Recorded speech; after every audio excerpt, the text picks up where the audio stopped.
అన్నారో వాళ్ళకు కూడా పెంచిపిస్తా. ఇంకోటి చెప్తున్నా, మన దేశంలో ప్రతి ఒక్కరి ఇంటికి ఎన్నెన్నో కోట్ల ఇది ఆర్థిక వ్యవస్థ ఉన్నది. ఆ ఆర్థిక వ్యవస్థలో మన దేశంలో ఉన్నది ఎన్ని లక్షల కోట్ల మంది ఉన్నారబ్బా? 150 లక్షల కోట్ల మంది అనుకుందాం. అంత మంది ఉంటే మన ఆర్థిక వ్యవస్థ జరాగుర్రి మంచిగా అడిగిర్రు.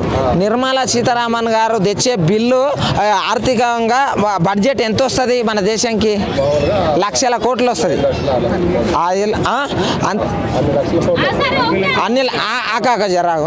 అన్ని లక్షల కోట్లు వచ్చినప్పుడు ఇప్పుడు లేడీస్ ఆడిడ పోయి పనిచేసుడానికే మంచిగా వాళ్ళకి జాబ్స్ ఇవ్వచ్చు కదా. అరే అవన్నీ పైసలు ఏడికిపోతున్నాయి. ఆ పైసలు ఈ దానికి ఇంత ఆ దానికి అంత అంటే దాంట్లో మీద సిట్టేసి కరెక్ట్ జరుగుతున్నదా లేదా అని చూడాలి. ఇంకొకటి ఏంటంటే ప్రతి ఏరియాలో ప్రతి ఊర్లో ఏం లేవు అవన్నీ చేపిస్తేనే అప్పుడు నేను బరాబర్ మోగన్ ఒప్పుకుంటా.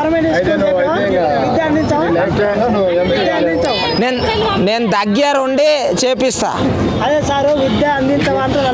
విద్య అరే ఎల్కేజీ జాయిన్ చేస్తే అర్నియమ్మ పిల్లలకు తెలుసా ఫీజులు కట్టలేక కొంతమంది ఇబ్బందులు పడుతున్నారు. నాలాంటి వాళ్ళు కూడా అర్థమైందే.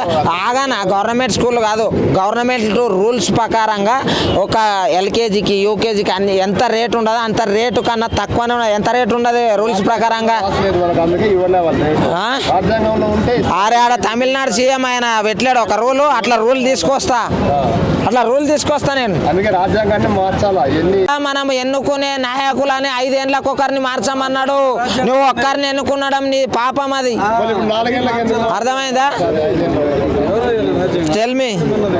ఇంకోటి వందే మాతరం బిల్లు సూపర్, నాకు బాగా నచ్చింది.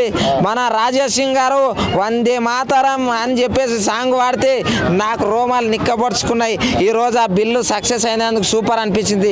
ఇంకొక బిల్లు తేబోర్రి, పేదరికం నిర్మూలన బిల్లు. దయచేసి ప్రతి ఊర్లో ఎంతమంది పేదలు ఉండరు చూడర్రి. ఆ ఇంటికి ఏం కావాలనో ఆగవా నువ్వు మరి అది కరెక్ట్ చెప్పిండు ఒక బీజేపీ కార్యకర్త, మా తమ్ముడు ఒకటే చెప్పిండు, అది బీజేపీకే సాధ్యం అని చెప్పిండు. కరెక్టే, మీరు చెప్పింది కరెక్టే. అది వాళ్ళే పోరాడాలన్నారు. ఈ దేశంలో లక్షలాది భూములు కాంగ్రెస్ హయాంలో దొంగల చేతిలో పెట్టిరు. ఆ విషయంలో ఏ రోజైనా మాట్లాడినా ఇంకోటి కాంగ్రెస్ నమ్మే నేను అందరికి చెప్తున్నా, రాజ్యాంగంలో అంబేద్కర్ కాంగ్రెస్ చెప్పాను